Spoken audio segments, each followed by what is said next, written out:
IRCTC Bharat Gaurav திட்டத்தின் கீழ் 12 நாள் ஆன்மீக பயணத்துக்கான ரயிலை அறிமுகப்படுத்தியுள்ளது. நவம்பர் 18ஆம் தேதி தொடங்கவுள்ள இந்த யாத்திரையில் 7 ஜோதிர்லிங்கங்கள் மற்றும் துவாரகதீஷ் கோயில் உட்பட பல புனித தலங்களை தரிசிக்கலாம். இந்த ரயில் பயணத்திற்கு நபருக்கு 24,100 ரூபாய் முதல் 54,390 ரூபாய் வரை கட்டணம் நிர்ணயிக்கப்பட்டுள்ளது. இந்த பயணத்தில் உணவு, தங்குமிடம், போக்குவரத்து உள்ளிட்ட அனைத்து வசதிகளும் அடங்கும்.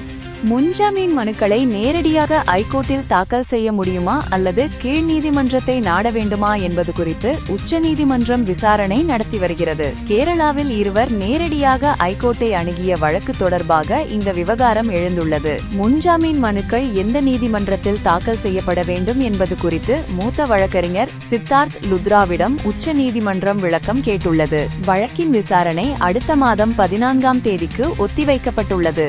நேபாளத்தில் பதிவு செய்யப்படாத சமூக வலைதளங்களுக்கு தடை விதிக்கப்பட்டதை அடுத்து வெடித்த போராட்டத்தில் 20 பேர் உயிரிழந்தனர். இதையடுத்து மக்களின் கோரிக்கையை ஏற்று சமூக ஊடகங்களுக்கு விதிக்கப்பட்ட தடையை நேபாள அரசு நீக்கியுள்ளது. போராட்டம் தீவிரமடைந்த நிலையில் அதை கட்டுப்படுத்த தவறியதாக கூறி உள்துறை அமைச்சர் ரமேஷ் லோகாக் பதவி விலகினார்.